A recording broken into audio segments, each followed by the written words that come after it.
En el mundo del narcotráfico mexicano hay secretos que se guardan con más celo que los cargamentos de cocaína, verdades que se entierran más profundo que los cuerpos de los traidores. Hay hijos que crecen bajo los reflectores, herederos reconocidos de imperios criminales, y hay otros que existen en las sombras, criados lejos del escrutinio público, protegidos por un anonimato que es su mayor tesoro. Alfredo Guzmán, conocido en ciertos círculos como Alfredillo, era uno de esos hijos de las sombras.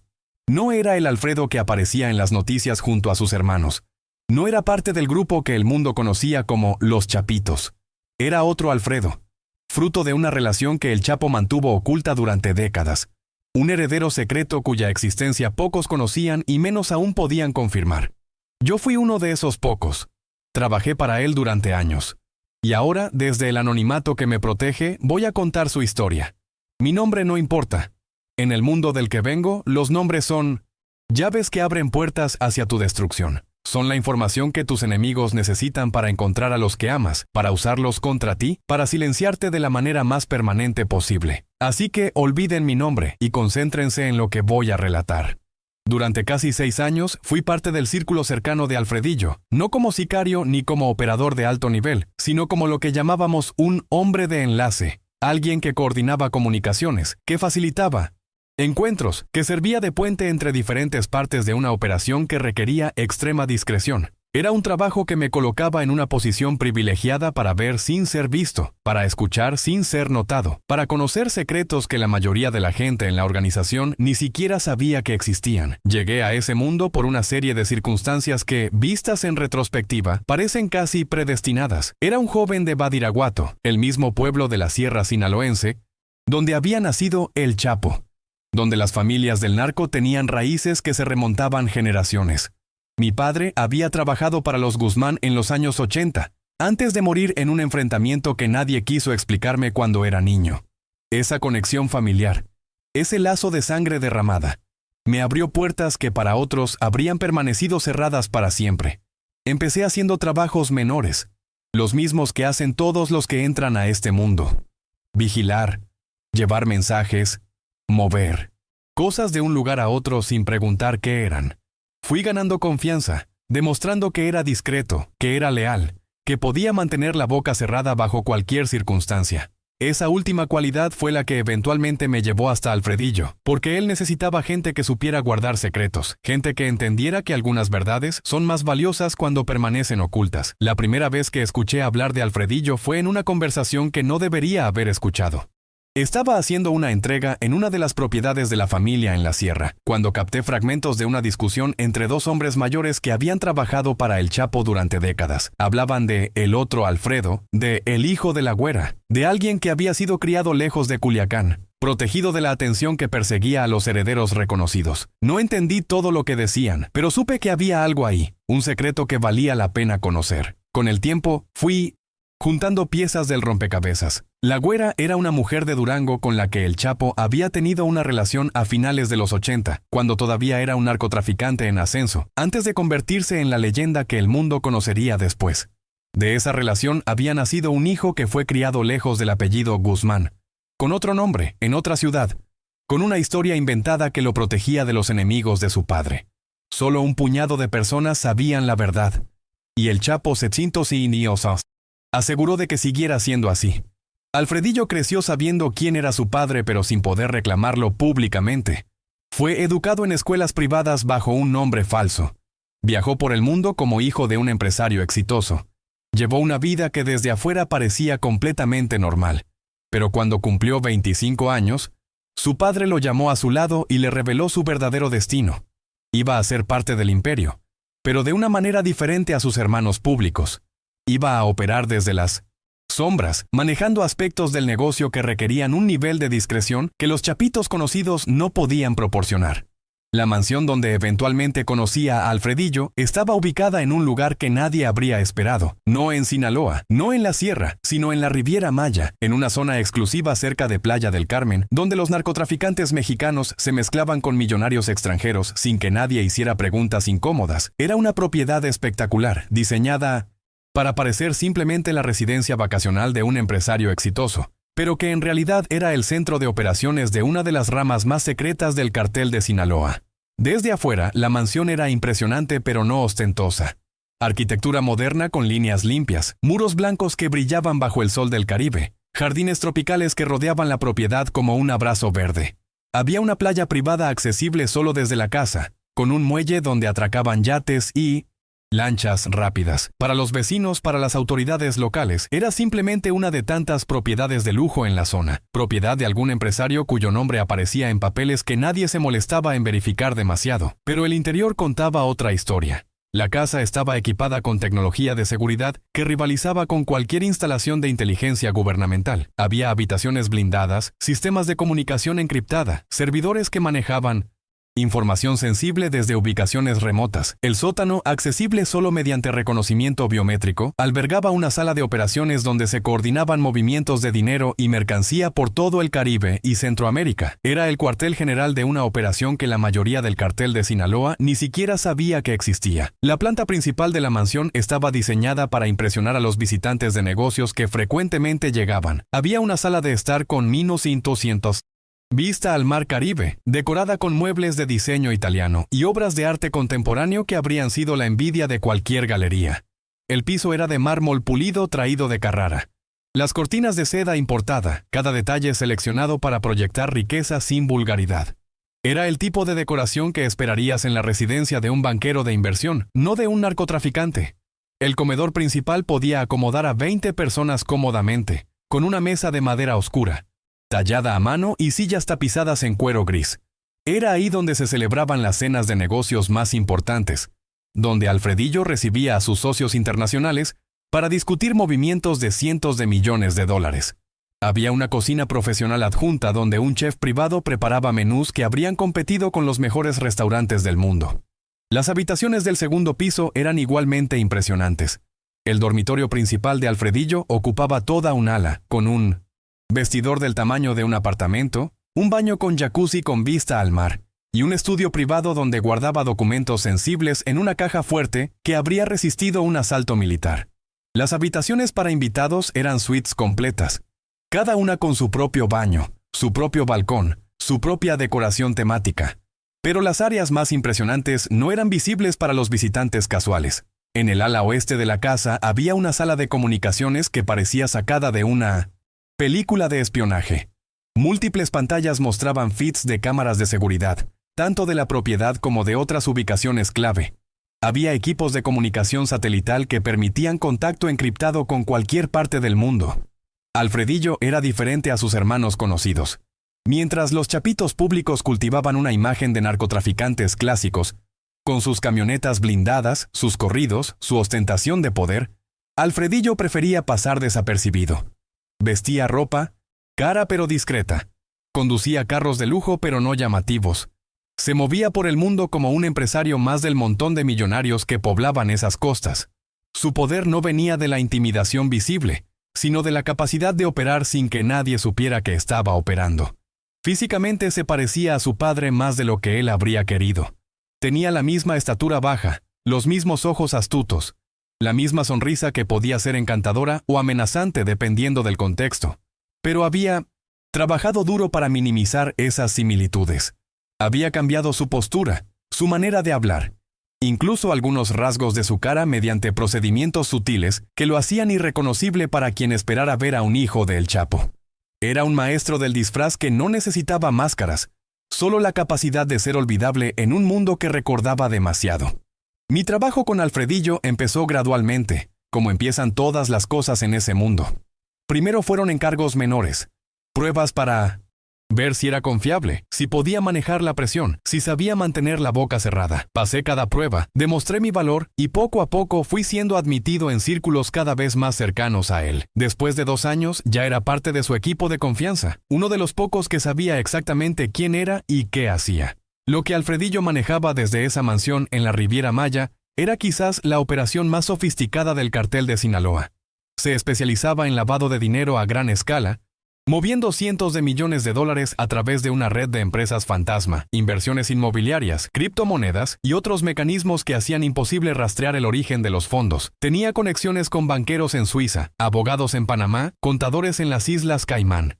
Era el arquitecto financiero del imperio de su padre, El hombre que convertía la droga en dinero limpio que podía gastarse en cualquier parte del mundo.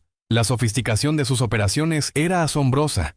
Había desarrollado un sistema que utilizaba más de 200 empresas fantasma distribuidas en 30 países diferentes. Cada empresa tenía su propia historia, sus propios directivos ficticios, sus propios estados financieros fabricados. El dinero entraba por un lado como ganancias de negocios legítimos y salía por el otro como inversiones limpias en bienes raíces, acciones, obras de arte. Las criptomonedas habían sido una revolución para sus operaciones. Alfredillo había sido uno de los primeros en el mundo del narcotráfico en entender su potencial para el lavado de dinero. Tenía equipos de programadores que desarrollaban sistemas para mover fondos a través de blockchain de maneras que hacían casi imposible el rastreo. Había invertido en minería de Bitcoin, en exchanges oscuros, en todo un ecosistema que existía específicamente para convertir dinero sucio en activos digitales imposibles de confiscar. El sector inmobiliario era otro de sus territorios favoritos. Había propiedades a nombre de sus empresas fantasma en Miami, en Londres, en Dubái, en todas las ciudades donde el dinero fluía sin demasiadas preguntas. Edificios de apartamentos, centros comerciales, hoteles de lujo, todo comprado con dinero que había empezado como cocaína en Colombia y que ahora generaba rentas perfectamente legales que se reportaban al fisco sin levantar sospechas. El arte era otra de sus pasiones, tanto estética como financiera. Las obras de arte son perfectas para el lavado de dinero. Su valor es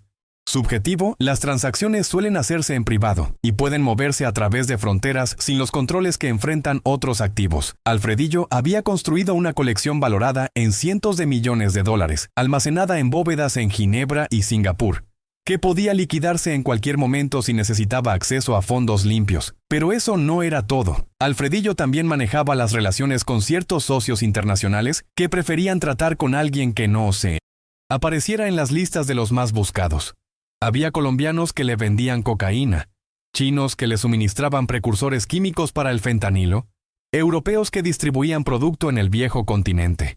Eran negocios de miles de millones de dólares al año, negociados en salas de juntas de hoteles 5 estrellas, en yates navegando aguas internacionales, en reuniones que parecían encuentros de ejecutivos corporativos más que de narcotraficantes. La mansión era el escenario de muchas de esas reuniones. Recuerdo a banqueros suizos llegando en jets privados, siendo recibidos como huéspedes de honor, cenando mariscos frescos mientras discutían estructuras financieras que moverían fortunas a través de continentes. Recuerdo a abogados de prestigiosas firmas internacionales, hombres y mujeres con títulos de universidades de élite, asesorando sobre cómo proteger activos de investigaciones que nunca llegarían a conclusiones. Recuerdo a políticos de varios países, funcionarios cuyas caras aparecían en noticieros, ahí mismo negociando protecciones que costarían millones, pero que valían mucho más. Una de las reuniones más impresionantes que presencié involucró a un grupo de banqueros de Singapur que habían volado específicamente para discutir la apertura de nuevos canales financieros en Asia. Llegaron en un jet privado que aterrizó en el aeródromo cercano. Fueron recibidos con toda la pompa que Alfredillo reservaba para sus socios más importantes. La cena esa noche incluyó langostas traídas de Maine, vino francés de cosechas legendarias y una conversación que valía miles de millones de dólares.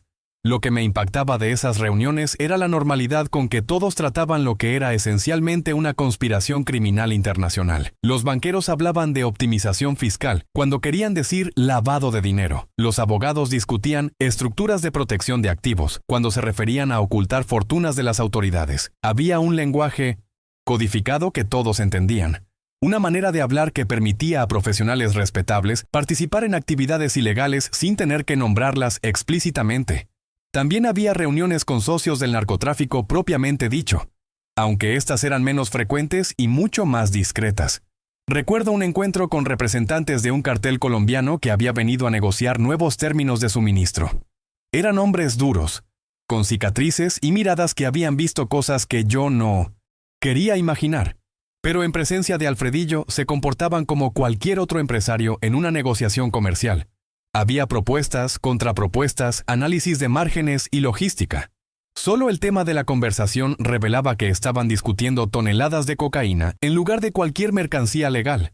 Era un mundo completamente diferente al narcotráfico de sierra y balazos que la mayoría imagina. Era narcotráfico de cuello blanco, de salas de juntas y contratos legales, de minutos y Abogados y contadores que nunca tocaban un gramo de droga, pero que hacían posible todo el negocio. Alfredillo se movía en ese mundo con una facilidad que sus hermanos públicos nunca podrían igualar, porque él había sido criado para eso, educado en las mejores escuelas, entrenado para parecer exactamente lo que fingía ser. La relación de Alfredillo con sus hermanos conocidos era complicada. Ellos sabían de su existencia, por supuesto, porque el Chapo les había revelado el secreto cuando decidió integrar a Alfredillo al negocio. Pero había celos, resentimientos, tensiones que nunca se resolvían del todo. Los chapitos públicos veían a Alfredillo como un intruso que había vivido una vida fácil, mientras ellos cargaban con el peso del apellido Guzmán. Alfredillo, por su parte, los veía como cowboys imprudentes cuyas ostentaciones ponían en riesgo todo el imperio. Era una familia disfuncional unida solo por la sangre y por el negocio. Y las fracturas eran evidentes para quien supiera mirar. Los encuentros entre los hermanos eran raros y siempre tensos. Por razones de seguridad, nunca se reunían todos en un mismo lugar. Pero había ocasiones en que era necesario coordinar estrategias, resolver disputas, tomar decisiones que afectaban a todo el cartel. Esas reuniones solían ocurrir en propiedades neutrales, lugares que no pertenecían a ninguno específicamente, con equipos de seguridad de todos los bandos vigilándose mutuamente. Recuerdo una de esas reuniones que presencié desde la distancia. Había sido convocada para resolver una disputa sobre rutas de transporte hacia Estados Unidos. Iván llegó primero, con su convoy de camionetas blindadas y su actitud de quien manda. Alfredillo llegó después, en un solo carro discreto, vestido como un empresario de vacaciones. El contraste no podía ser más marcado. Iván representaba el narco tradicional, visible y violento. Alfredillo representaba algo diferente, algo que sus hermanos no terminaban de entender ni de respetar. Hubo momentos de tensión que presencié directamente. Reuniones donde las voces se elevaban, donde se discutían territorios, donde se cuestionaban decisiones.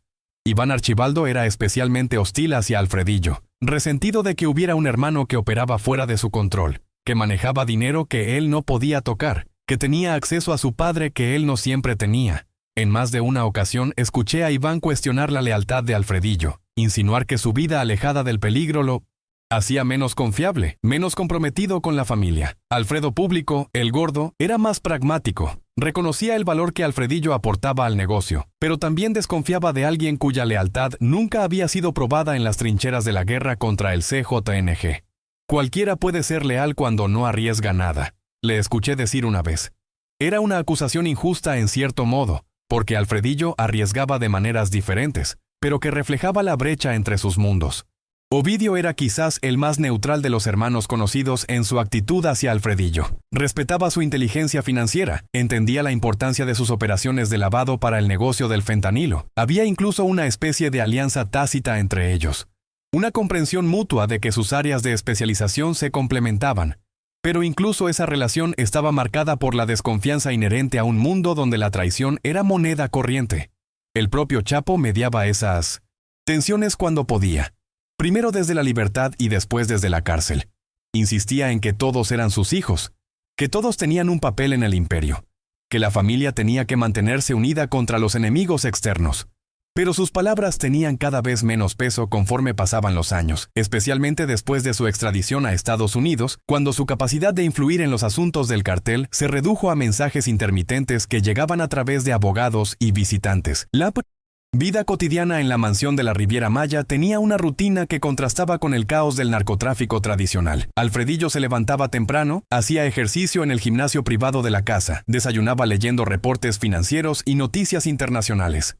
Las mañanas eran para llamadas y videoconferencias con socios en diferentes usos horarios, reuniones virtuales donde se discutían inversiones, movimientos de fondos, oportunidades de negocio. Las tardes eran para encuentros presenciales cuando los había, para revisar documentos, para tomar decisiones que movían millones. Por las noches, Alfredillo se transformaba. Dejaba atrás al ejecutivo discreto y se convertía en el anfitrión de eventos sociales que atraían a la élite de la Riviera Maya.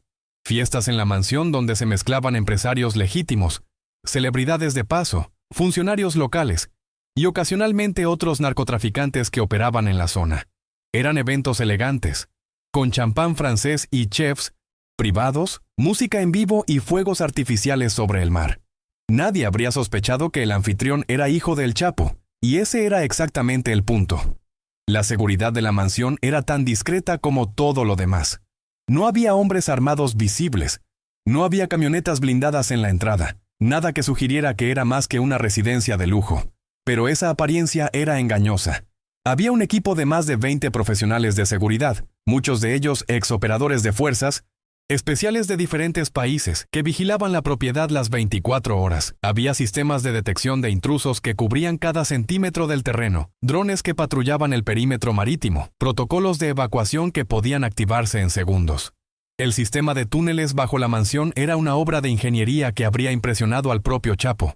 Conectaba la casa principal con varias propiedades cercanas, con un embarcadero oculto en una caleta a varios kilómetros de 1900 distancia, incluso con un pequeño aeródromo privado donde siempre había un helicóptero listo para despegar. Alfredillo había aprendido de la captura de su padre que las rutas de escape eran tan importantes como las murallas de defensa, y había invertido fortunas en asegurarse de que siempre hubiera una salida. Lo que me fascinaba de Alfredillo era su mente. Era, sin duda, el más inteligente de los hijos del Chapo que conocí. Hablaba 4 idiomas con fluidez. Entendía de finanzas a un nivel que habría impresionado a cualquier banquero de inversión.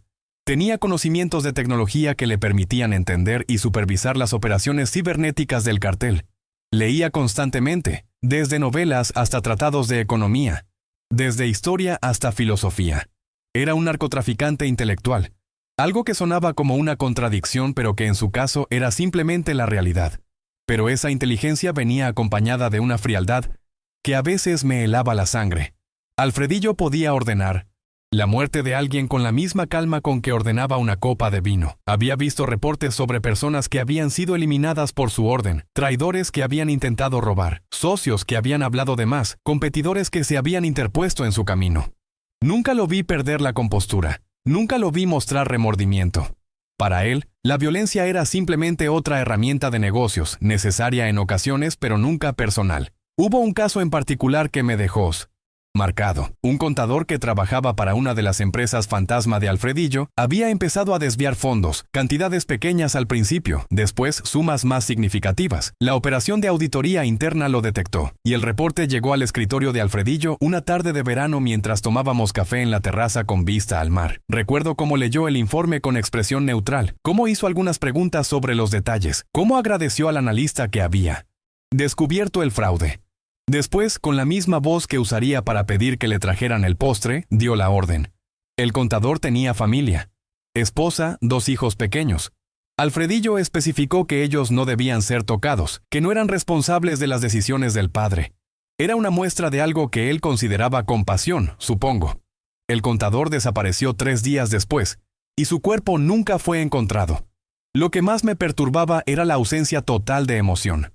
No había ira, no había satisfacción sádica, no había nada. Era simplemente una decisión de negocios. ¿Cómo despedir a un empleado o cancelar un contrato? La capacidad de Alfredillo para compartimentalizar, para separar completamente sus acciones de cualquier consecuencia emocional, era algo que yo nunca había visto en nadie más. Era un rasgo que probablemente lo hacía extremadamente efectivo en su trabajo, pero que también lo convertía en alguien genuinamente aterrador. Había también episodios de violencia más cercana, aunque raros. Una vez, durante una reunión que se complicó, vi a Alfredillo perder brevemente la compostura con un subordinado que había cometido un error costoso. No hubo gritos, no hubo amenazas verbales, solo una mirada fría y unas palabras dichas en voz baja que hicieron que el hombre se pusiera pálido y empezara a temblar. Después supe que ese hombre había sido transferido a otra área de la operación, un eufemismo que podía significar cualquier cosa. La relación con su madre, la güera, era algo que Alfredillo guardaba celosamente. Ella vivía en Europa, en algún país que nunca me reveló. Mantenida por el dinero de su hijo, protegida por una identidad falsa que la había alejado del peligro durante décadas. Alfredillo la visitaba cuando podía. Viajes discretos que aparecían en sus registros como reuniones de negocios en ciudades europeas. Era tal vez la única persona en el mundo por la que mostraba genuino afecto. La única capaz de penetrar la armadura de frialdad que lo protegía del mundo. Con las mujeres en general, Alfredillo era cauteloso. Había tenido relaciones, por supuesto, pero nunca permitía que nadie se acercara demasiado. Las mujeres que pasaban por su vida eran hermosas pero prescindibles, compañía para eventos sociales, entretenimiento para noches solitarias, pero nunca confidentes ni compañeras verdaderas. El único amor duradero en su vida era el poder. Y ese amor no dejaba espacio para competencia. El negocio del fentanilo era un tema de constante tensión entre Alfredillo y sus hermanos. Ovidio había desarrollado esa operación como su territorio personal y resentía cualquier intento de Alfredillo por involucrarse en ella. Pero Alfredillo argumentaba, correctamente, que el lavado del dinero del fentanilo pasaba por sus manos de cualquier manera, y que tenía derecho a opinar sobre una operación cuyas ganancias él procesaba. Era una disputa sobre control más que sobre dinero. Un choque de egos entre hermanos que nunca habían aprendido a compartir. El primer Culiacanazo de 2019 tuvo repercusiones que llegaron hasta la mansión de la Riviera Maya. Cuando Ovidio fue brevemente capturado y luego liberado, Alfredillo siguió los eventos desde su centro de operaciones, coordinando aspectos financieros de la respuesta, asegurándose de que el dinero fluyera hacia donde se necesitaba. Fue una demostración de poder del cartel, pero también una señal de alarma. Si el gobierno podía llegar tan cerca de Ovidio, nadie estaba realmente seguro. Después de ese evento, Alfredillo intensificó sus medidas de seguridad. Cambió protocolos, movió dinero a jurisdicciones aún más opacas, diversificó sus rutas de escape. También empezó a planear algo que pocos sabían. Una estrategia de salida personal, una manera de desaparecer por completo si las cosas se ponían demasiado difíciles. Había visto caer a su padre, había visto el cerco cerrarse sobre sus hermanos, y no tenía intención de compartir su destino. Fue durante esos preparativos cuando empecé a considerar mi propia salida. Trabajar tan cerca de Alfredillo me había dado perspectivas que pocos tenían, pero también me había convertido en alguien que sabía demasiado. En un mundo donde el conocimiento es poder pero también peligro, mi posición era cada vez más precaria. Veía cómo miraban los otros, cómo evaluaban quién podría ser un riesgo si las cosas se complicaban. Y no quería estar en ninguna lista cuando llegara el momento de las purgas. Mi relación con Alfredillo era profesional pero nunca cercana. Él no tenía amigos, no en el sentido real de la palabra. Tenía empleados, tenía socios, tenía gente que le era útil. Y cuando dejabas de ser útil, dejabas de existir en su mundo, a veces de manera literal. Yo era útil, por ahora, pero sabía que esa utilidad tenía fecha de vencimiento, que eventualmente sabría demasiado o dejaría de ser necesario, y entonces tendría que enfrentar las consecuencias. La decisión de irme fue gradual pero inevitable. Empecé a preparar mi escape con la misma meticulosidad que había aprendido trabajando para Alfredillo. Moví dinero en pequeñas cantidades, conseguí documentos alternativos, identifiqué lugares donde podría desaparecer. Todo tenía que hacerse con extremo cuidado, porque Alfredillo era paranoico y tenía ojos en todas partes. Si sospechaba que estaba planeando irme, no habría segunda oportunidad. El proceso de preparación tomó casi un año. No podía apresurarme, no podía cometer ningún error. Cada movimiento tenía que parecer completamente normal. Cada transacción tenía que tener una explicación inocente. Estudié los sistemas de vigilancia que Alfredillo usaba, identifiqué sus puntos ciegos, aprendí qué comportamientos levantaban alertas y cuáles pasaban desapercibidos. Conseguir documentos falsos fue la parte más delicada. No podía usar los contactos habituales del cartel, porque cualquier solicitud sería reportada. Tuve que encontrar fuentes independientes, gente que trabajaba fuera del sistema, que no tenía lazos con la organización. Pagué fortunas por un pasaporte y una identidad que pudieran resistir escrutinio, que me permitieran cruzar fronteras sin dejar rastros que llevaran de regreso a mi vida anterior. El dinero lo moví a través de métodos que había aprendido observando las propias operaciones de Alfredillo. Criptomonedas, transferencias fragmentadas, cuentas en jurisdicciones opacas. Era irónico usar contra él las mismas técnicas que él había perfeccionado, pero era también la única manera de asegurarme de que no pudiera rastrear los fondos que necesitaba para empezar una nueva vida. Identifiqué varios destinos posibles, lugares donde pudiera desaparecer sin llamar la atención, ciudades grandes donde un extranjero más pasaba desapercibido, países donde las preguntas sobre el pasado no eran bienvenidas, comunidades donde el dinero compraba privacidad. Tenía planes de contingencia para cada escenario, rutas de escape si algo salía mal, identidades de respaldo por si la primera era comprometida. Mi oportunidad llegó cuando una crisis distrajo la atención de todos. Hubo un problema con una operación en Guatemala, algo que requirió que Alfredillo y su equipo cercano se enfocaran completamente en contener el daño. La crisis en Guatemala había sido provocada por la traición de un socio local que había decidido quedarse con un cargamento en lugar de entregarlo. Era el tipo de situación que requería atención inmediata, que consumía todos los recursos y toda la atención de la organización. Alfredillo pasó días enteros en llamadas, coordinando la respuesta, asegurándose de que el mensaje de que la traición tenía consecuencias llegara claro a todos los que pudieran estar tentados a imitarlo. Aproveché ese momento de distracción para desaparecer, dejando tras de mí una historia inventada sobre una emergencia familiar que explicaría mi ausencia inicial. Le dije a mi supervisor directo que mi madre estaba gravemente enferma, que necesitaba viajar a verla, que regresaría en cuanto la situación se estabilizara. Era una mentira que había preparado cuidadosamente, con documentos falsos que respaldaban la historia, con un número de teléfono que sonaría ocupado si alguien intentaba verificar. Para cuando se dieran cuenta de que no iba a volver, ya estaría lo suficientemente lejos como para que buscarme no valiera el esfuerzo. O eso esperaba. En realidad no tenía ninguna certeza, solo tenía un plan, una ventana de oportunidad y la determinación de mi aprovecharla antes de que se cerrara para siempre. Los primeros meses después de mi escape fueron de terror constante. Cada sombra era una amenaza, cada desconocido un posible sicario enviado a silenciarme. Cambié de ubicación múltiples veces. Viví bajo nombres falsos, evité cualquier patrón que pudiera hacerme predecible. Poco a poco, conforme pasaba el tiempo sin que nadie me encontrara, empecé a creer que tal vez había logrado escapar, que tal vez mi conocimiento no era tan valioso como para justificar una cacería. El primer mes fue el peor. No dormía más de 2 o 3 horas seguidas, siempre alerta, siempre listo para huir si era necesario. Me mudaba cada pocos días, nunca quedándome en el mismo lugar el tiempo suficiente para que alguien pudiera localizarme. Pagaba todo en efectivo, evitaba cualquier transacción electrónica que pudiera dejar rastro, vivía como un fantasma en ciudades donde nadie me conocía. Desarrollé rutinas de seguridad que se volvieron automáticas, siempre. Sentarme de espaldas a la pared con vista a las salidas. Nunca tomar el mismo camino 2 veces. Cambiar de apariencia regularmente. Barba, luego afeitado, cabello largo, luego corto, ropa de diferentes estilos según el día. Eran precauciones que probablemente eran excesivas, pero que me daban la sensación de tener algún control sobre mi destino. Hubo momentos en que estuve seguro de que me habían encontrado. Una vez, en una ciudad que no voy a nombrar, vi a un hombre que me pareció reconocer de 1980. La organización.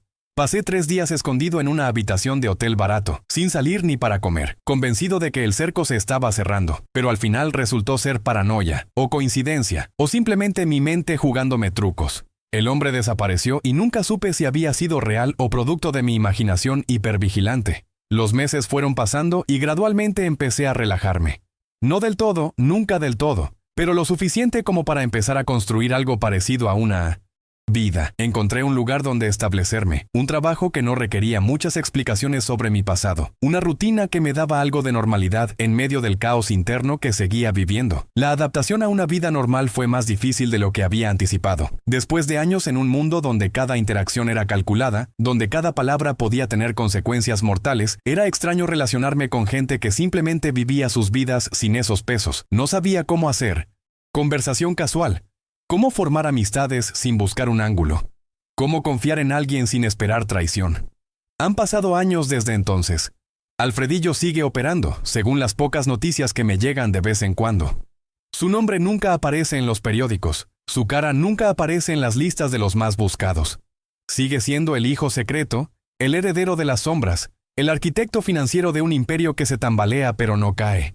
Sus hermanos públicos han enfrentado capturas y extradiciones, pero él permanece intocado, protegido por el anonimato que cultivó toda su vida. La mansión de la Riviera Maya probablemente ya no existe como la conocí. Alfredillo no es de los que se quedan en un lugar demasiado tiempo, especialmente después de que alguien con mi conocimiento desaparece. Habrá movido sus operaciones, cambiado sus protocolos, borrado cualquier rastro que pudiera conectarlo con ese lugar. Es lo que haría alguien tan paranoico y tan inteligente como él. Probablemente hay otra mansión ahora, en otro lugar del mundo, con las mismas características de lujo discreto y seguridad extrema. Tal vez está en Europa, en algún país con leyes de privacidad estrictas y una tradición de no hacer preguntas sobre el origen del dinero. Tal vez está en Asia, en una de esas ciudades donde los millonarios de origen dudoso se mezclan con los herederos de fortunas antiguas. Donde quiera que esté, estoy seguro de que tiene todos los elementos que Alfredillo considera esenciales, acceso a comunicaciones globales, rutas de escape múltiples y una fachada de respetabilidad que mantiene a los curiosos a distancia. Pero en mi memoria, la mansión de la Riviera Maya sigue intacta. Puedo cerrar los ojos y recorrer cada habitación, desde el vestíbulo con su vista al mar hasta el sótano con su sala de operaciones. Puedo recordar el olor del aire salado mezclado con el aroma de la cocina del chef. Puedo escuchar el sonido de las olas rompiendo en la playa privada, el murmullo de las conversaciones en las cenas de negocios, el silencio tenso de las reuniones donde se tomaban decisiones de vida o muerte. Es parte de quien soy ahora, una marca que no puedo borrar por más que lo intente. Las cosas que vi, las conversaciones que escuché, las decisiones que presencié, todo eso me persigue en sueños y en vigilia. Es el precio que pago por haber estado tan cerca del poder, por haber visto cómo funciona realmente el mundo detrás de las fachadas que todos prefieren creer. A veces me pregunto si Alfredillo sabe que estoy vivo. Si se pregunta qué pasó conmigo, si considera que soy una amenaza que debería ser neutralizada, o si simplemente me ha olvidado, archivado en su mente como otro empleado que pasó por su organización y desapareció como desaparecen tantos. Prefiero creer lo segundo. Prefiero creer que soy lo suficientemente insignificante como para no merecer una cacería. Pero nunca puedo estar seguro. Nunca podré estar completamente seguro. Cuento esta historia ahora porque creo que necesita ser contada. Porque la narrativa oficial sobre el cartel de Sinaloa es incompleta, enfocada en los nombres que todos conocen, pero ignorante de las estructuras más profundas que sostienen el imperio. Alfredillo representa algo que pocas veces se discute: el narcotráfico como operación financiera global, integrada en los sistemas legales de docenas de países, facilitada por profesionales de cuello blanco que nunca tocan un arma pero que hacen posible todo el negocio. El hijo secreto del Chapo nunca será capturado en un operativo espectacular. Nunca aparecerá en videos siendo trasladado por marinos con el rostro cubierto. Probablemente morirá de viejo en algún lugar hermoso del mundo, rodeado de lujos pagados con sangre que nunca manchó directamente sus manos. Esa es la realidad del narcotráfico moderno, y es una realidad que pocos quieren aceptar. La mansión fue el símbolo de todo eso, del poder que opera en silencio, del dinero que se mueve, invisible, de las conexiones que atraviesan fronteras y mundos, de un hijo que heredó un imperio sin heredar su nombre, y que lo administra desde las sombras mientras el mundo mira hacia otro lado. Esta es la historia que quería contar. La historia de Alfredillo Guzmán, el heredero secreto. La historia de una mansión en el Caribe donde se movían fortunas y se tomaban decisiones que afectaban a millones. La historia de un mundo que existe justo debajo de la superficie, invisible para quienes no saben dónde mirar. Ahora ustedes también la conocen. Hagan con este conocimiento lo que su conciencia les dicte. Crean o no crean. Compartan o guarden silencio. Lo único que les pido es que recuerden que la realidad siempre es más compleja de lo que parece. Que los imperios tienen más pilares de los que se ven. Que los secretos más grandes son los que se esconden a plena vista. Esta es mi verdad. La historia de la mansión de Alfredillo Guzmán. El hijo que el mundo no conoce. El heredero de las sombras. El secreto mejor guardado del cartel de Sinaloa. Contado por alguien que estuvo ahí. Que vio todo. Y que finalmente decidió hablar. Después de tanto silencio. Después de tanto miedo. Después de tantos años guardando un secreto que pesaba más que cualquier carga. Finalmente, la verdad sale a la luz. Para que el mundo sepa. Para que no se olvide. Para que, tal vez, algún día las cosas sean diferentes. Aunque ese día parezca muy lejano. Muy lejano pero nunca imposible. Esa es la esperanza que me queda, la única que nadie puede quitarme. La esperanza de que contar la verdad sirva de algo, de que mi historia importe, de que al final, aunque sea solo un poco, la realidad sea comprendida. Eso es todo lo que tengo, y es todo lo que puedo ofrecer, después de todo.